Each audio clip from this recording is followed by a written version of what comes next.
வணக்கம். இன்றைக்கி நம்ம பார்க்க போகிற சமையல் ஒரு அருமையான முட்டை குருமா எப்படி செய்யலாங்கிறத பார்க்கலாம். டேஸ்ட் நல்லா அட்டகாசமாக இருக்கும். இட்லி, தோசை, சப்பாத்தி, சாதம் எல்லாத்துக்குமே சூப்பராக இருக்கும். இந்த ஒரு குருமா செஞ்சிட்டிங்கன்னா எல்லாத்துக்குமே நம்ம ஊற்றி சாப்பிட்லாம், நல்லாயிருக்கும். வாங்க அதை எப்படி செய்யலாங்கிறத பார்க்கலாம். இப்போ ஒரு பேன் எடுத்துக்கலாம், கொஞ்சமாக எண்ணெய் விட்டுக்கலாம். இப்போ எண்ணெய் நல்லா சூடாயிருச்சு. இப்போ இதில் ஒரு 10லேருந்து 15 சின்ன வெங்காயம் சேர்த்துக்கலாம். அது கூடவே ஒரு 3 பல் பூண்டு சேர்த்துக்கலாம். இப்போ வெங்காயம் லேசாக வதங்கிடுச்சு. இதில் மீடியம் சைஸாக 2 தக்காளி சேர்த்துக்கலாம்.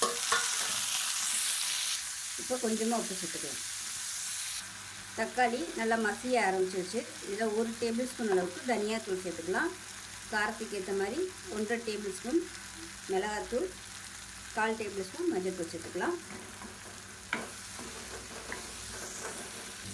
இப்போ நல்லா வதங்கிடுச்சு. அமர்த்திட்டு நல்லா ஆற விட்டுட்டு நல்லா நைஸாக அரைச்சிக்கலாம். இப்போ ஒரு சின்ன மிக்ஸி ஜார் எடுத்துக்கலாம். இதில் மெஷரிங் கப்பில் ஒரு 1/2 கப் அளவுக்கு துருவ தேங்காய் சேர்த்துக்கலாம்.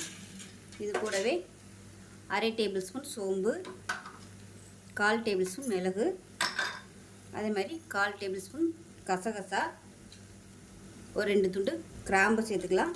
அதே மாதிரி சின்னதாக 2 துண்டு பட்டை, சின்னதாக உள்ள மாதிரி ஒரு 10 முந்திரி பருப்பு சேர்த்துக்கலாம். இப்போ இது எல்லாத்தையுமே தண்ணி ஊற்றி நல்லா நைஸாக அரைச்சிக்கலாம். இப்போ ஒரு கடாயை எடுத்துக்கலாம். தேவையான அளவுக்கு எண்ணெய் சேர்த்துக்கலாம்.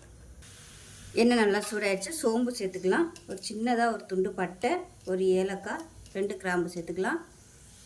கருவேப்பிலை சேர்த்துக்கலாம்.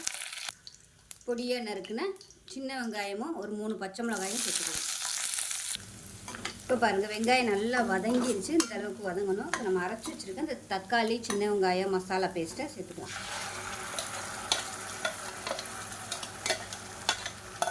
சேர்த்துட்டு இது நல்லா வதங்கட்டும். இப்போ பாருங்கள், மசாலா சேர்த்து நல்லா வதக்கியாச்சு. இப்போ கொஞ்சமாக தண்ணி ஊற்றிக்கலாம். நான் நல்லா சுடு தண்ணியாக ஊற்றுறேன். இப்போ கொஞ்சமாக ஊற்றிக்கலாம். ஊற்றிட்டு ஒரு 2 நிமிஷம் நல்லா கொதிக்கட்டும். இப்போ பாருங்கள், தண்ணி ஊற்றி நல்லா கொதிக்க ஆரம்பிச்சிருச்சு. இப்போ அரைச்சி வச்சுருக்கேன் அந்த தேங்காய் பேஸ்ட்டையும் சேர்த்துக்கலாம்.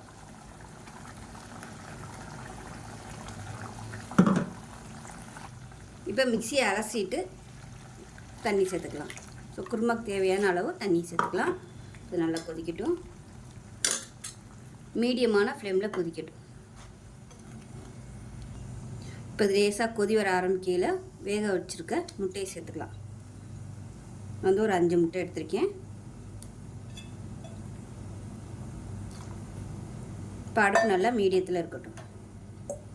உப்பு செக் பண்ணி பார்த்துட்டு உப்பு சேர்த்துக்கோங்க. மசாலா அரைக்கும் போது உப்பு சேர்த்துருக்கேன், அதனால் கடைசியாக உப்பு சேர்த்துக்கலாம். இப்போ பாருங்கள், குருமா சூப்பராக ரெடி ஆயிடுச்சு. நல்லா பச்சை வாசனை போய் நல்லா கமகமன் வாசனை வருது. இப்போ பொடியாக நறுக்குன கொத்தமல்லியில் சேர்த்துட்டு அமர்த்திடலாம். அவ்வளோதான், சூப்பரான குருமா ரெடி ஆயிடுச்சு. இது சாதத்துக்கு ஊற்றி சாப்பிட்லாம். இட்லி, தோசை, சப்பாத்தி, பரோட்டா எல்லாத்தையுமே தொட்டு சாப்பிட்றதுக்கு சூப்பராக இருக்கும்.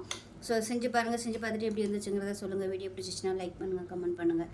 சேனலை சப்ஸ்கிரைப் பண்ணுங்கள். பக்கத்தில் பெல் பட்டனை ப்ரெஸ் பண்ணுங்கள். நன்றி.